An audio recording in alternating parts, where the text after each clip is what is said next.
ఓం శ్రీ గురుభ్యో నమః. ఓం శ్రీ గణేశాయ నమః. శ్రీ గురుభ్యో నమః. శ్రీ సరస్వత్యై నమః.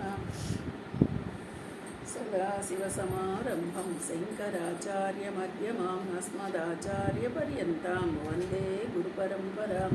శృతిస్మృతిపురాణానామలయం కరుణాలయం నమామి భగవత్పాదశంకరం లోకశంకరం.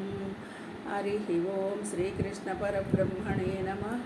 శ్రీమద్భగవద్గీత సప్తమోధ్యాయః జ్ఞాన విజ్ఞాన యోగః.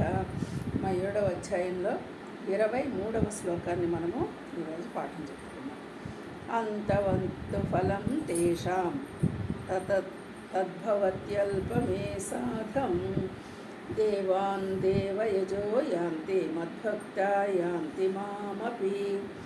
అంతవంతు ఫలం తేషాం తత్ భవతి అల్పమేధస్సాం దేవాన్ దేవయజః యాంతి మద్భక్తా యాంతి మాం అపి. ఇది 11వ. అంటే ఇక్కడ క్రిందటి శ్లోకంలో మనము నన్ను ఆరాధించేవాడు నా అనుగ్రహాన్ని పొందుతాడు, ఇందులో సందేహం ఏమీ లేదని క్రితం శ్లోకంలో చెప్పి ఇందులో ఏం చెప్తున్నారంటే అయితే తేషాం అల్పబుద్ధుల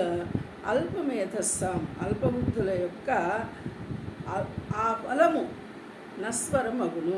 చూడండి, బుద్ధి తేజోవంతమైన వాళ్ళనేమో నన్ను భజిస్తారు, నా ద్వారా అనుగ్రహాన్ని ఏ రూపంలో పూజించినా ఏ రూపంలో భజించినా పొందుతారు. మరి అల్ప మేధస్సు గలవాళ్ళు ఎలా అవుతారు? నశ్వరమగును అంటే వాళ్ళు ఏ ఫలితాన్ని పొందలేకపోతారు. నశ్వరం అంటే దేవయజః దేవతలను పూజించువారు దేవాన్ ఆ దేవతలనే యాంతి పొందుదురు. అంటే మద్భక్త నా భక్తులు మామపి కడకు నన్నే యాంతి పొందుదురు. చూడండి, ఇక్కడ ఎవరి నుంచైనా సరే ఎవరిని నువ్వు పూజించినా నేనే అనుగ్రహిస్తాను, నువ్వు భక్తిపూర్వకంగా చేస్తే నేను ముందు చెప్పి ఇక్కడేం చెప్తున్నారు, మళ్ళీ కొంచెం మనల్ని సందేహంలో పడేస్తుంది ఈ శ్లోకము. ఎలాగంటే అల్పబుద్ధుల యొక్క ఆ ఫలము నశ్వరమగును అంటే కాస్త చూడండి, జ్ఞానవంతముగా పరమాత్మ గురించి అవగాహనతో చేసిన వాడిదేమో సత్ఫలితము, ఎప్పుడైనా సరే ఆ ఫలితాన్ని పొందుతాడు. అల్పబుద్ధులు అంటే వాళ్ళు ఏం చేస్తున్నారు ఎలా చేస్తున్నారు అన్నది అవగాహన తక్కువ ఉంటుంది. అయితే ఆ అవగాహనలో కూడా పరమాత్మను ఉద్దేశించి అంటే ఆ పరమాత్మ నాలో ఉన్నది చైతన్యము, నేను ఒకటే అనే జ్ఞానాన్ని అర్థం చేసుకోకుండా ద్వంద్వంతో చేయటం అల్పబుద్ధి. ఇక్కడ ద్వంద్వంగా చేయటమే అల్పబుద్ధి అనుకోవాలి. అలాంటి వాళ్ళు మరి ఏమవుతారు? అల్పబుద్ధి నశ్వరం. అలా కాబట్టి దేవయజః అంటే దేవతలను పూజించువారు ఆ దేవతలనే పొందుతారు. అంటే ఎవరు ఏ రూపంలో పూజిస్తే ఆ రూపంలో పొందుతారా అని మనం అనుకుంటున్నాం కదా.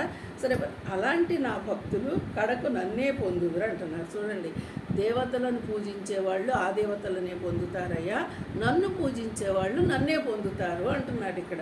అంటే మనము ఈ శ్లోకాన్ని కొంచెం జాగ్రత్తగా అర్థం చేసుకోవాలి. సకామ భక్తులు అంటే అల్పబుద్ధులు పొందేటి ఫలములు కూడా నశ్వరములు. అన్య దేవతలను పూజించువారు ఆ దేవతలనే చేరుదురు. కానీ నా భక్తులు ఏ విధముగా ఆరాధించినను వారి వాంఛలనగానే చివరకు నన్నే ఇక్కడ నా భక్తులైన వాళ్ళు నన్ను చేరుతారు, కాని వాళ్ళు నశ్వరం అంటే నశింపే జరుగుతుంది అంటే నన్ను పొందలేరు అని భావన చెప్తున్నారు. ఇక్కడ నన్ను పొందుతారు నన్ను పొందలేరు అన్న మాటని మనం తీసుకుంటే ఇప్పుడు పరమాత్మను పొందటము అంటే పరమాత్మని గుర్తించి నేను పరమాత్మను అన్న భావముతో పూజించిన వాడు పరమాత్మని చేరతాడు, మళ్ళీ తిరిగి జన్మకి రాడు. అలా కాకుండా వేరువేరుగా నువ్వు ఏ రూపాన్ని పెట్టి పూజించినా ఏం చేసినా వాళ్ళ రూపాలను పొందుతావా అంటే మళ్ళీ తిరిగి జన్మ దీనికే మనం ఏం చెప్తున్నాము, పుణ్యం ఉంటే స్వర్గాలకు వెళ్తారు, లేదంటే నరకానికి వెళ్తారు, లేదంటే మానవులుగా మళ్ళీ పుడతారు. ఇంకా నెక్స్ట్ అది 9వ అధ్యాయంలో అట్లా మళ్ళీ మనకు ఆ విషయం వస్తుంది. అయితే ఇక్కడ మనం ఎంతవరకు అర్థం చేసుకోవాలంటే, ఎవరు ఇతరులను పూజించే వాళ్ళందరూ మళ్ళీ తిరిగి జన్మనే పొందుతారు. నన్ను మాత్రం తెలుసుకొని పూజించిన వాళ్ళు నన్ను చేరుతారు, మళ్ళీ తిరిగి జన్మని తీసుకోరు అనే మనము అర్థం చేసుకోవాలి. ఓకే, హరి ఓం.